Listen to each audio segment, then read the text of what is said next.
isang mapagpalang araw sa ating lahat. Ito na paglingkod nyo, karunungan ng Diyos, Ika-18 Martial Arts. Ang totoong pangalan po ay Richel Arcabungkal. Ito naman po ang muli nating pagbahagi. So ngayon sa pagbahagi po natin ng baong libon at saka 5-in-1. At pati mga freebies. Ano nga ba ang mga pinag-freebies natin ngayon? So unahin ko po, meron po tatlong kapanalig natin na lagi pong sumubaybay, laging tumatangkilik sa mga gamit na ibinabahagi natin. Kaya ngayon po is binabura natin at binahagian natin sila ng baong libon. So yan, so bago po ang lahat, bago ko ipagpatuloy ang aking inuulat ngayon, sana po ma-like, share at subscribe po ninyo ang video natin para po sa susunod na kabanata, para masundan po ninyo paano nga ba magkaroon ng malakasang gamit. So ngayon is ito po ang libon na binahagi natin. So hindi ko lang sabihin ang ito po yung kananay Rosalina. Ito yung ipinagawa niya para sa kanyang anak. So yan po ang hitsura ng finished product ng baong libon. So yan. So ang previous natin, of course, mayroon pa rin pong dasal. Meron 24 medalyon at saka of course meron din yung dasal na ibinahagi ko para po pang pundasyon at pagpaspas ng gamit. At ang binahagi po natin maliban po doon, of course meron po ding baging na may cross o sino po ang baging at saka also may gumamila silis. At maliban doon, naisipan po natin na magdagdag tayo ng dahon ng San Miguel. So yan po ang previous natin. Ang San Miguel ay may angking kabal at pangpalubag loob at pangpaswerte. So may libon ka na, may San Miguel ka. And of course, maliban doon, naisipan na natin na magbahagi ng mutya ng litob o kinasong libon na litob. So, tingnan nyo, yan po ay litob. So, bahagian din natin sila. Yan po, kasi kailangan natin silang bigyan ng previous kasi alam natin na talagang sila ay loyal sa atin at talagang nanalig sa mga katuruan natin at nanalig sa amang may kapal. Ganon din ang kapatid natin si Roel Hamoy. Same lang din ang binahagi ko sa kanilang tatlo at saka doon si Crisanto Cabarlisa. So maraming salamat sa inyo. Basta sa akin lang po, sana po ingatan ninyo ha. Gaya ng pag-ingat ninyo nung naunang gamit na kinuha nyo sa akin. So yun po mga kaibigan.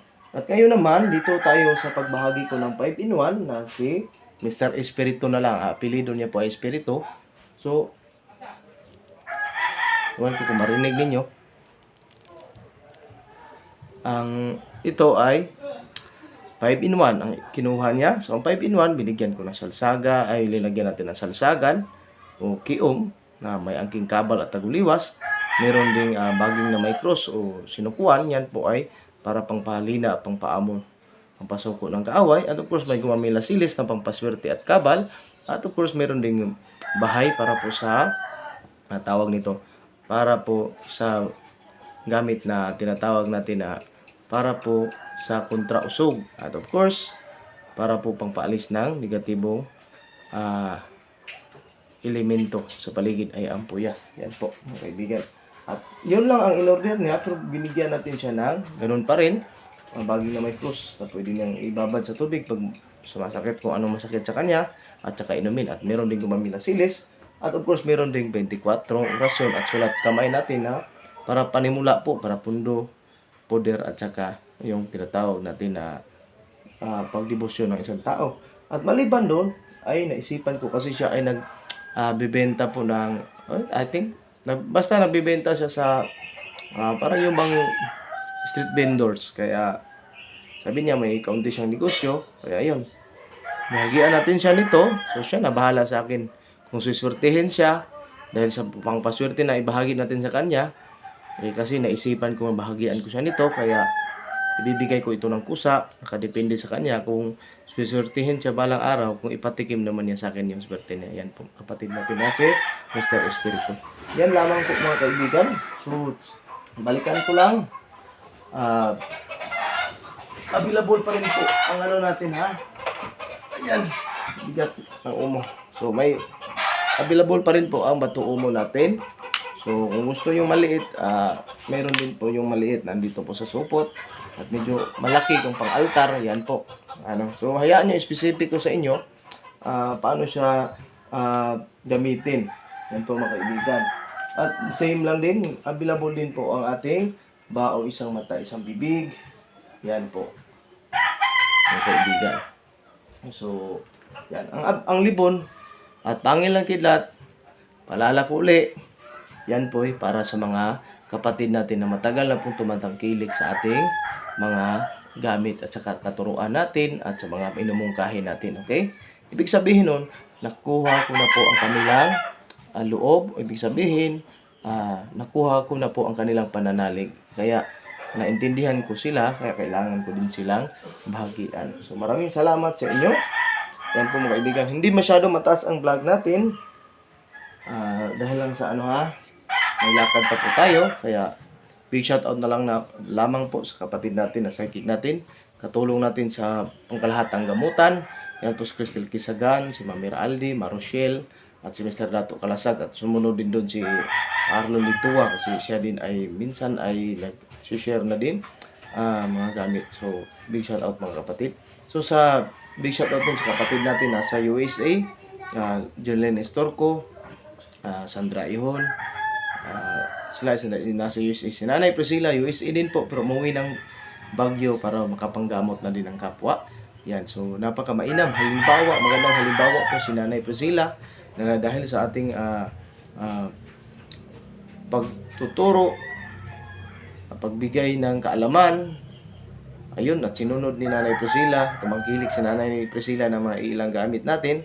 Kaya yun, nagkaroon siya ng sarili niyang liwanag sa amang may kapal. At yun talaga, pinauwi siya ng amang may kapal upang makapaglingkod sa kanyang kapwa doon sa Baguio. Isipin nyo, buhay Amerika, kasama niya, buong pamilya niya doon, ay kanyang tinalikuran, tumuwi ng Baguio para lang makapaglingkod sa ating kapwa at sa ating amang may kapal. So, napakamagandang halimbawa. Yan po. So, susunod naman doon, big shoutout din kapatid natin na si Maria Ramos Navarro. So, dati hindi siya makatayo, nagbi-wheelchair lang. So, dahil sa binabahagi nating kaalaman, mga orasyon na binahagi natin, isinulat niya yun at talagang tinangkilik niya at pinanaligan niya ang orasyon at pinasamahan niyang pananalig sa amang may kapal. Kaya ngayon, talagang proud na si Maria Ramos Navarro na nasa UK na talagang nakakapagpagaling na din siya, hindi lang sa katawan niya o sa sarili niya kundi sa kanyang kapwa din. Yan po si Maria Ramos Navarro. So ngayon ay talagang makisig na po. At ganun din ang mga kapatid natin, si Nanay Eugenia Latoja, na isa siya man gagamot dati at tumigil at bigla na lang nagpa-aura sa akin. Nung nag-aura ako sa kanya, naramdaman ko ang lakas niya at nalaman ko na siya ay manggagamot pala dati, kaya hindi kayat ko siyang manggamot uli. Kaya ngayon si Nanay Eugenia Latoja, kung nasa Bulacan kayo, pwede nyo puntahan para magpagamot sa kanya kasi andyan siya sa Bulacan. Hindi ko lang alam ba saan specific na address sa Bulacan, basta kaya andyan si Nanay Eugenia Latoja sa Bulacan. At ganun din si Jeros Panghalinan. Na si Jeros Panghalinan naman, di na maintindihan yung takbo ng buhay. Halos hindi, para bang yung naging black sheep of the family, yung baga. Pasensya kung nakikinig ka ngayon, si Jeros. Pero yun naman talaga ang totoong nangyayari, di ba, sa buhay mo. Pero dahil sa ating mga katuruan, dahil sa mga payo natin, dahil din sa pagbukas natin ng liwanag sa diwa ng puso't isipan natin, yun, naibalik natin ang pananalig, mas lumakas ang pananalig at nagkaroon din ng liwanag si Jeros. Yan. Napakamasayahing tao na po na ni Jeros. At ganoon din si Helen Lardi, isang manggagamot na din yan. So, magpunta din kayo. So, maraming salamat at big shout out again. Lolita Sia, Milik TV, Raymond Haron. At special mention natin ang si LB Canato, yung nagsadya talaga dito. Galing Japan, umuwi ng Davao at sumadya talaga magpunta dito para lang ma-meet po tayo. At para makita niya kung anong sitwasyon dito sa atin. Nakita niya at mayakap niya kung ano nasa altar. At yun, talagang ramdam niya ang lakas ng dito sa altar kasi para siyang matulig. Ano ba yung matulig? Yung parang mawala ng malay dahil sa lakas ng mga gabay na nagsipasok sa katawan niya. Para siyang nag-welcome at yumakap talaga sa pumasok sa kanyang katawan lahat. At yun, ang binasbasan ko siya ay naging okay. At yun, alam niya at alam ko na mga gamit dito, mga gabay na nandito sa altar ko, minsan ay dumadalaw din sa kanya doon sa Japan. Yan, napaka-inam nun. At mas lumakas pa ang pananalig ni LB Ganato. Yan, mga kapatid. So, Lolita siya, manig TV rin mong haron. Anak po na, ibig shoutout siya. At saka si Aris ng Japan din. So, mula nang binahagian natin siya ng gamit ng orasyon, sinabi niya sa akin na, Master, talagang totoo ang sabi mo. Kapag ikaw ay nagdarasal at talagang damhin mo lang ito sa sarili mo na andyan ang presensya ng Panginoon. Magtaka ka na lang, Master, kasi totoo po ang sabi mo. Kasi yung noo ko po ay parang gumagalaw at parang may liwanag na lumalabas. So, napakaganda. Diba? Halimbawa, yun. So, big shout out sa lahat. Ang dami po, hindi ko po maisa-isa lahat. Kaya, big shout out na lamang po kapatid natin, Marilyn Marcos ng tinatawag natin, Marilyn Marcos ng Athens, Greece. Sa Australia, si Lyra Mencher. At of course, si Luisa ng Germany. Johnny ng Chicago, Joselito Kalunag, at saka Gilbert ng Canada. Geraldo Chodusio. Si Geraldo Chodusio naman, yung asawa niya nagkasakit na stage 4. I think cancer baga ba yun? Po dahil yun, gamit natin pati panyawan, pati tawag nito, pinadalhan natin siya ng yung blood copy natin at saka pati yung alingatong. At yun, sabi niya medyo bumuti naman po asawa niya at yun, bumalik na siya sa trabaho. Hindi na, naging regular na din ang takbo ng buhay nila doon ni Geraldo Chodusio. At maraming salamat po sa mga nanalig. Yan. Big shout out din sa kapatid natin sa Apare yun, sa Arlon Litua, sa Quezon Province, si Ronald Mugol. Si Ronald Mugol naman kapatid, kapag tayo talaga ng sariling manpower yan. Mula nang tumakilik sa gamit natin, ang dami niya kinuha ng gamit natin kasi nalakas niya. At lahat ng tauhan niya doon ay binabahagian niya. Kung ano yung binabahagi ko sa kanya, binabahagian niya. At yun talagang mas lumago ang kanyang manpower. Ayan po si Ronald Mugol ng Quezon Province. And of course, sa Taguig, si Lisa naman yan, isang araw yan na sumakit ang tiyan at binahagian natin 4 lang na orasyon. Binahagi ko sa kanya, sabi ko gamitin mo lang sa tama, gamitin mo lang sa mabuti. Ayun, taka na lang siya ng inusan niyang orasyon at nawala bigla sa pananakit ng kanyang tiyan. Yun po si Lisa at saka Naldi Benedicto. And of course, si General Eric Addison ay talagang tumatangkilik ng gamit natin. Maraming salamat sa tulong mo kapatid. Yan, sa lahat po, yan. Sa Bacoor, Cavite, Amor Miranda, yan, at sa Cassandra Sabtal, yan, si Maynila, Alice Olmogis, Lisel Vargas, at Micaela Wenceslao, Nida Moncal, Manlods, Ronaldo Barandon, Elias Cordoba, at sino-sino pa yun. Ang dami nyo po, alam nyo yan, hindi ko na kayo malala lahat. Kapatid natin yan, Julian Otamis ng Cebu, RJ Aribalo. Si RJ Aribalo naman, talagang tumangkilik sa gamit natin at naniwala kung paano ba hanapin ang mga gamit at sinunod niya ang mga alituntunin na binahagi natin kung paano nga ba matuntun ang mga gamit. Ayun, nakakuha din si RJ Aribalo at siya yung nag-supply sa atin ng dahon ng San Miguel. At ganoon din si Juice Tere ng Surigao. Dami niya nakuha. At siya din ang nagpadala sa atin ng mutya ng litob. Ang nagbigay sa atin ng mutya ng litob. Pumunta siya dito. Binahagi niya dito yan. Kasi ang dami niya nakita mula nung sinundan niya ang mga katuruan ko. Napaka sarap po sa damdamin. Kabalita ka na may taong sumunod sa gamit sa katuruan mo at talagang nakikita nila ang hinahanap nila. At ganoon din si Marochelle Mamira Aldi. Kasi si Mamira Aldi, siya naman yung papadala sa atin ng mga batong lutang. Kasi yun nga, sinunod niya ang ating katuruan at yun, naghanap siya at nakakita talaga, sumpungan niya talaga ang kanyang hinahanap. Yan po mga kapatid. At ganoon din si Let Ventura. Ang dami din nakuha ang batong lutang at iba-iba pang mga bato na magagamit pang altar po. Yan. At hindi ko na po may isa lahat. So maraming salamat po.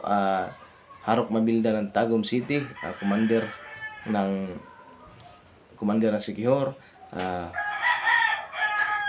Alhusin Lakibol, Hara Julia Hardfeeder ng Zamboanga, Dato Kalasag, taga-supply natin ng mga kinasundi na libon, sakop ni Commander Bukay, si Dato Kalasag, nasa Pulmon, South Cotabato po. At of course si Samuel ng Jensan, at of course Michelle Musne, Alexander Musne, at saka Richard Musne ng tawag nito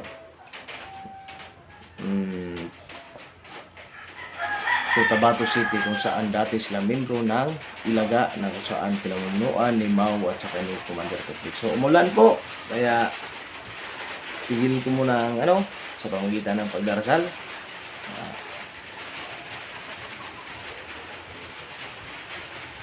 Sa ngalan ng Ama, Anak at Espiritu Santo. Sa ngalan ng apat na haligi ng mundo, Senyor San Miguel, Senyor Santiago, Santa Cruz, San Rafael. At sa apat na haligi ng mundo ng pananalig, Madre de Cama, San Marcos, San Lucas, San Juan at San Mateo, ang apat na ebanghelyo. O Panginoon, basbasan niyo po kami, pati po ang mga gamit namin, para po magamit namin ito para tungo sa kabutihan. Nadaway mapabuti at maging matiwasay ang aming pamumuhay para po makatulong kami sa aming sarili, aming pamilya, kamag-anak at aming kapwa. At maraming salamat po sa ngalan ng Ama at Anak at Espiritu Santo. Panginoon ko, o Amang may kapal, ibahagi at ipakita niyo po sa amin ang inyong pagkamakapangyarihan. Viva, viva, viva, alleluia, uha. Yan, hanggang sa muli mga kapatid, paalam muna kasi umula na po.